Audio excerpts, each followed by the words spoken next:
Hello friends, आज हम बात करेंगे इंटरकास्ट मैरिज पे या अंतर जातीय विवाह जिसे कहते हैं।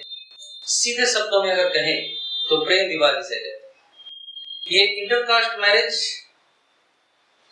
साधारण और सीधे शब्दों में अगर मैं कहूं तो अपनी जाति से बाहर विवाह को निर्देशित करता है, इंगित करता है कि अपनी जात से बाहर जाकर किसी ने अगर विवाह किया तो इसे अंतरजातीय विवाह कहते हैं। दोस्तों, मेरा यहाँ मुद्दा कोई जात पात नहीं है, तो मैं जात पात के ऊपर किसी भी तरह की कोई टिप्पणी नहीं करना चाहूंगा और ऐसी कोई टिप्पणी मुझसे कोई आशा भी ना करे। मैं सिर्फ ज्योतिषीय इंडिकेशन या ज्योतिषी योगों पे चर्चा करूंगा जिस वजह से ऐसा होता है, और इसे कोई भी व्यक्तिगत अपने ऊपर ना ले, ऐसी मेरी प्रार्थना है उनसे। क्योंकि कुछ शब्द, कुछ बातें कैलकुलेशन बताते वक्त उल्लिखित हो ही जाती हैं, जिन्हें रोका नहीं जा सकता पिक्चर को पूरा क्लियर करके बताने के लिए। तो चलिए सीधे मुद्दे पे आते हैं। सबसे पहले तो आप ये जान लीजिए कि अंतरजातीय विवाह या इंटरकास्ट मैरिज या अपनी जात से बाहर विवाह के लिए सबसे पहला जिम्मेदार ग्रह जो होता है वो होता है राहु। जी हाँ, राहु जो है ये जिम्मेदार होता है इस तरह के इंटरकास्ट रिलेशन में, इंटरकास्ट मैरिज के लिए। पंचम भाव और नवम भाव पे राहु का प्रभाव, नवम भाव जो होता है धर्म का भाव होता है, और राहु का नवम भाव पे किसी भी तरह का प्रभाव, किसी भी तरह की दृष्टि या राहु की डिपोजिटर यानी राहु वहां होना धर्म भाव को जो है खराब करता है। यानी कि हम चालू भाषा में कहते हैं ना कि वो धर्म भ्रष्ट हो गया।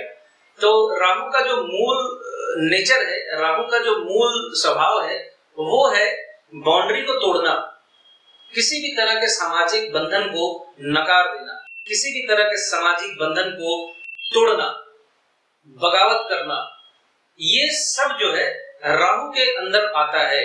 इसलिए राहु का प्रभाव सबसे पहले विवेचित होता है इंटरकास्ट मैरिज से रिलेटेड प्रश्न में, अंतरजातीय विवाह से संबंधित प्रश्न में, कि एक जाति का व्यक्ति दूसरी जाति के व्यक्ति से जब भी विवाह करेगा, यानी कि वो अपनी चल रही ट्रेडिशन, यहाँ आप जाति को मुद्दा ना बनाएं।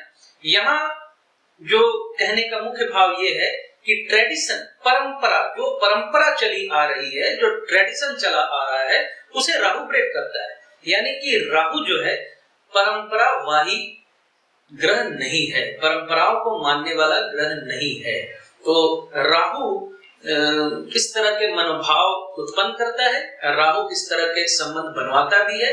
अब चूंकि प्रेम के लिए पंचम भाव का मुख्य योगदान है, तो पंचम भाव में राहु का बैठना, सप्तम भाव में राहु का बैठना और नवम भाव में प्राइम जो भाव है, नवम भाव है, कि नवम भाव से राहु का संबंध जरूर ही बनता है किसी न किसी तरीके से। वो एक दूसरे के नक्षत्र में हो, एक दूसरे से दृष्टि प्राप्त कर रहे हो, तो ये संबंध बन जाता है। और नवम में बैठे हुए राहु के ऊपर भी यही चीज लागू होगी कि पंचमेश पे अगर राहु दृष्टि दे रहा है, सप्तमेश पे अगर राहु दृष्टि दे रहा है, तो इंटरकास्ट मैरिज की संभावनाएं बनती हैं। और इंटरकास्ट मैरिज या अंतरजातीय विवाह संबंधी जब भी प्रश्न का विचार आप कुंडली के द्वारा करेंगे, तो आपने निश्चित तौर पे प्रेम विवाह की संभावनाओं को खंगालना है पहले, क्योंकि प्रेम विवाह वहां ट्रेडिशन तोड़ के ज्यादातर प्रेम विवाह ही होते हैं। हाँ, कुछ परसेंटेज ऐसा भी होगा जहां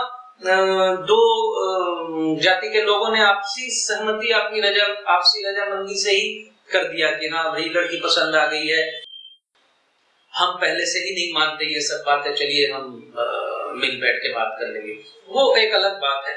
लेकिन ज्यादातर ये ऐसा प्रेम विवाह के मामले में होता है, और कुंडली में प्रेम विवाह की संभावनाओं को आपने खंगालना है। पंचमेश का सप्तमेश से रिलेशन, पंचमेश का सप्तमेश के एक दूसरे के नक्षत्र में जाना, दोनों का एक साथ अच्छे भावों में कहीं प्लेसमेंट अगर होती है, उस पर राहु की दृष्टि अगर पड़ जाती है, तो ये अंतरजातीय विवाह, इंटरकास्ट मैरिज का इंडिकेशन होता है। ये प्राइम प्लैनेट है राहु, उसके बाद नवम भाव, उसके बाद सप्तम पंचम, इन सब चीजों को आपको लेना होगा। राहु बृहस्पति के साथ भी अगर हो तो भी इंटरकास्ट मैरिज हो सकती है, क्योंकि राहु बृहस्पति के साथ बैठकर बृहस्पति को खराब करता है, यानी धर्म भ्रष्ट करता है जातक को। राहु का मुख्य काम ही वही है कि जो चली आ रही परंपरा है, जो चला आ रहा ट्रेडिशन है, उसको तोड़ के अपने नए झंडे गाड़ना। राहु का काम ही है कि चली आ रही परंपरा को तोड़कर अपने नए झंडे गाड़ना। राहु चली आ रही ट्रेडिशन को तोड़ता है, तोड़ने के लिए उत्साहित होता है। जितनी भी तरह के रेवोल्यूशन को आप अपने चारों तरफ देखते हैं, जिसे क्रांति कहते हैं, क्रांतिकारी जिसे कहते हैं, वो राहु के अंदर आता है। और बिना राहु के सपोर्ट के क्रांति नहीं हो सकती। खैर, हमारा सब्जेक्ट क्रांति नहीं है, तो यही छोटी सी बात है जहां आपने ध्यान देना है। राहु को नवम भाव को, सप्तम को, पंचम को, पंचम सप्तम का योग, और जो मैंने बताया इनकी दृष्टियां और इनके योग इस तरह के जो होंगे, उससे आपने आंसर निकालना है।